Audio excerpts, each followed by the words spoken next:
اور جب بیچنے کے لیے گاہک دیکھا حضرت عثمان غنی تھے. آپ نے فرمایا کتنے کی, بتایا کہ نکاح کے اخراجات کے لیے. آپ نے وہ لے لی, زیرا لے کر آپ نے فرمایا شادی پہ تحفہ بھی دیا جاتا ہے, لہذا میری طرف سے تحفہ بھی قبول کیجئے.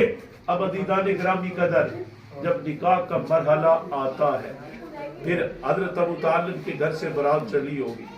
یہ مدینہ شریف ہے, یہ شادی مدینہ میں, مکہ میں نہیں, ان کا گھر مکہ میں تھا, لہذا مدینہ شریف آتے ہیں.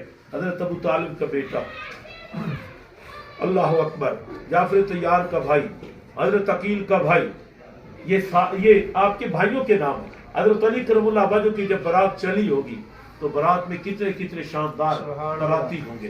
میں تو کہتا ہوں واللہ فرشتے بھی ناز کرتے ہوئے کہ آج کیسا دولہا ہے. اور پھر دیکھیے کسی کی برات کسی خان کے گھر گئی, کسی کی برات کسی وزیر اعظم کے گھر جاتی ہے, کسی کی برات کسی بہت بڑے افسر کے گھر جاتی ہے. واہ مولا مرتضیٰ تیری شان پہ قربان جاؤں, آپ کی برات گئی تو امام الانبیاء محمد مصطفیٰ کی. لیکن یہاں یہ جملہ چھوڑ دوں تو دوری بات رہ جائے گی, میں ختم بھی کرنے لگا ہوں کہ پھر حضرت مولا مرتضیٰ کی کتنی شان ہے کہ جن کی برات گئی تو میرے مصطفیٰ کے آنگن میں گئی, حضرت عثمان غنی کی گئی تو مصطفیٰ کے گھر میں گئی. لیکن میں کیوں نہ سلامی پیش کروں ابو بکر کی ذات کو اور عمر کی ذات کو کہ جن کے گھر آج دولہا وہ آ رہا ہے جو امام الانبیاء ہے. سبحان اللہ. لہذا سرکار کے گھر جو دولہے بن کر آئے وہ بھی بڑی شان والے, تو جن کے گھر میرے مصطفیٰ کی برات جاتی ہے. آج ابو بکر صدیق کے گھر کا طواف تو فرشتے کر رہے ہیں.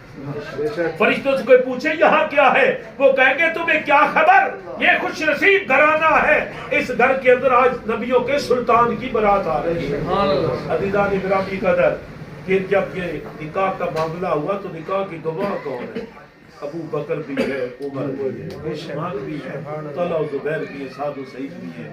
تو لیکن جو بات اصل عرض کرنی تھی, اس پورے سلسلہ میں ناراض نہ ہونا, میں مسئلہ سمجھانا ہے, میں نے پابندی نہیں لگا. مسئلہ کیا ہے کہ یہ جتنا نظام شادی تھا سرکار نے کی یا سرکار کی اولاد کی شادیاں ہوئی, اصحابہ کی, وہاں مہندی کا کوئی ایونٹ نہیں. شرعی مسائل سمجھو, شادی کے اندر ولیمہ لازم ہے, ولیمہ سنت ہے. اللہ کے رسول نے حکم دیا, خود بھی ولیمے کا اہتمام کرو. آپ نے یہاں تک فرمایا کہ ولیمہ کرو چاہے ایک بکری ذبح کرو, کیونکہ وہ آسانی سے ملتی تھی. تو اگر یوں سمجھ لیں آپ کے پاس تھوڑی سی جتنی بھی توفیق ہے, شب عروسی کے بعد ولیمہ سنت ہے. اس سے پہلے جو دیں گے وہ دعوت شادی ہوگی تو ہم. لیکن ولیمہ تب بنتا ہے, یہ شرعی مسئلہ ہے, جب رخصتی ہو جائے, بیوی گھر آ جائے, شب عروسی کے بعد یہ تحدیث نعمت, شکرانہ نعمت کے طور پر سرکار نے ولیمے کا حکم فرمایا. ہمارے یہاں تو عجیب رواج ہے نا, 200-400 بندے کی برات لے جانا, سسرال والوں سے جھگڑا کرنا.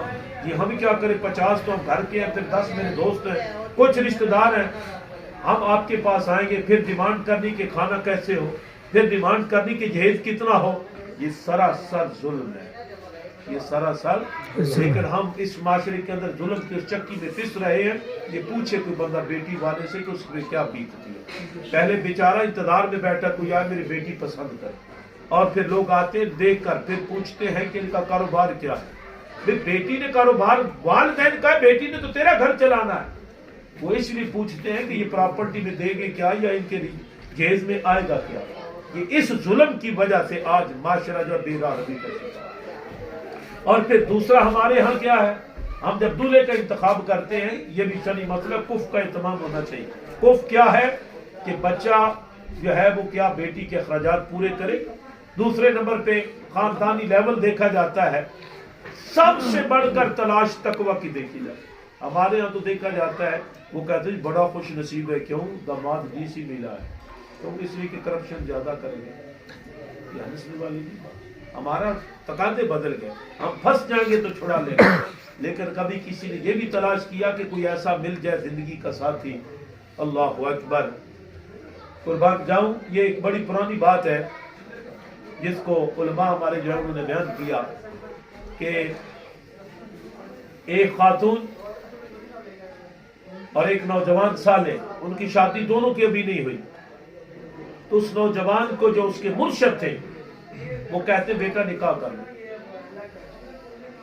انہوں نے کہا حضور نکاح تو کروں گا لیکن میری شرط یہ ہے کہ مجھے وہ بیوی ملے کہ جس سے پیدا ہونے والا بیٹا قبلہ اول کو آزاد کرے. اب وہ بزرگ جو ہیں ان کے پاس ایک نیک خاتون آئی, آپ نے اسے تعلیم تلقین دی, شاگردوں میں شاید کہا بیٹی نکاح کر لو. کہتی ہے کہ حضور نکاح کے لیے تیار ہوں لیکن مجھے تلاش اس سرتاج کی ہے, اس خامد کی ہے کہ اللہ جس سے مجھے بیٹا دے اور وہ اس کا بیٹا جو میرا ہے وہ فاتح بیت المقدس بنے. انہوں نے کہا اس لڑکے کی بھی یہی خواہش ہے, اس کی بھی یہ, دونوں کی شادی کر دی. اللہ نے پھر ان میں سے صلاح الدین ایوبی پیدا کیا. اللہ نے ان میں سے صلاح الدین ایوبی پیدا کیا. ترجیحات بدل جاتے. بیٹا اب سارے میرے بچے میں جملہ بولنے لگا ہوں, بزرگ بھی بیٹھے ہیں, شریعت کے اندر کچھ مسائل سمجھنے چاہیے, آپ قریب نہیں بیٹھتے. مسئلہ یہ ہے کہ شادی اللے تللے کا نام نہیں ہے.